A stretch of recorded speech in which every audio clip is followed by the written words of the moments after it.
అలసిన వానికి ఊరడించు మాటలు. సహోదరుడు భక్తి సింగ్ గారి పరిచర్య నుండి సేకరించిన అనుదిన ధ్యానములు.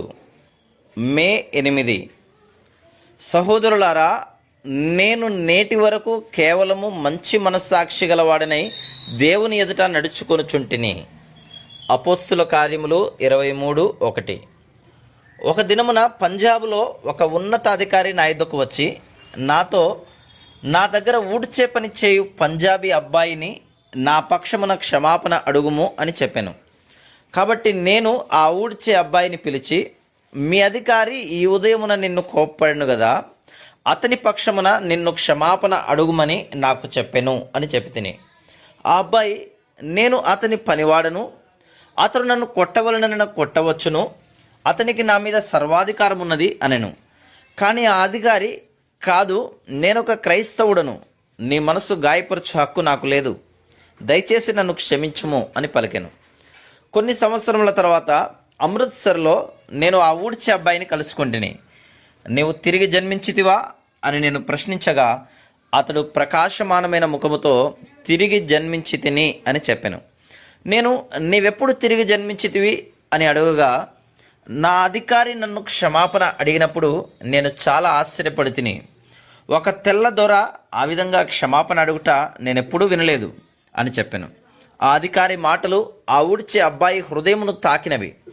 క్రైస్తవుడు అనగా ఏమో అతనికి తెలిసింది.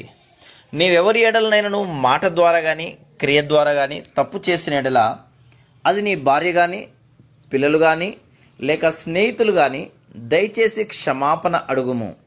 అప్పుడు నీవు దేవుని సన్నిధిని అనుభవించగలవు.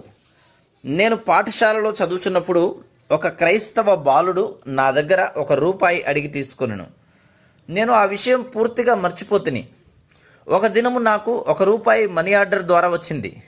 అతడు అందులో ఈ విధంగా రాశాను, దీని గురించి నీవు మర్చిపోయి ఉండవచ్చును, నేను కూడా మర్చిపోతిని, కానీ దేవుడు నాకు జ్ఞాపకం చేసెను. నా మనస్సాక్షి నన్ను బాధ పెట్టినది, కాబట్టి నేను నీకు ఈ ₹1 పంపించుచున్నాను. అతడు నా పాఠశాలకు చెందినవాడు గనక నేను సంతోషముగా ఇచ్చి తిని. చిన్న పొరపాటు విషయంలో కూడా మనం సరిచేసుకుంటేనే దేవుని సన్నిధిని అనుభవించగలము. నీవు అప్పు చేసిన ఎడల స్వేచ్ఛగా ప్రార్థించుట కష్టమగును. ఎంత చిన్న పాపమైనను నీ సంతోషమును తీసివేయును. నీవు సంగతులు సరిచేసుకుని ఉంటే దేవుని సన్నిధిని అనుభవించగలవు. నీకు నీ దేవునికి మధ్యలో ఏది లేకుండా ఉంటేనే నీవు దేవుని వాక్యం ఎడల ఆసక్తి, ప్రార్థన, దేవుని ప్రజల సహవాసమును అనుభవించగలవు. నీవు దేవుని వాక్యమునందు ఆనందించి ఆయన స్వరమును వినగలవు. మరియు మనం ఈ విధంగా చెప్పగలిగి ఉండవలను, యేసుక్రీస్తు ప్రభువా, నీవు ఏ సమయంలోనైనా రావచ్చు, నేను సిగ్గుపడవలసింది నాలో ఏదీనూ లేదు. కాబట్టి చిన్నపిల్లలారా, ఆయన ప్రత్యక్షమగునప్పుడు ఆయన రాకడ యందు మనము ఆయన ఎదుట సిగ్గుపడక ధైర్యము కలిగి ఉండునట్లు మీరాయన యందు నిలిచియుండుడి. 1 యోహాను 2:28. మీ మనస్సాక్షి నిర్మలముగాను మీ హృదయము పవిత్రముగాను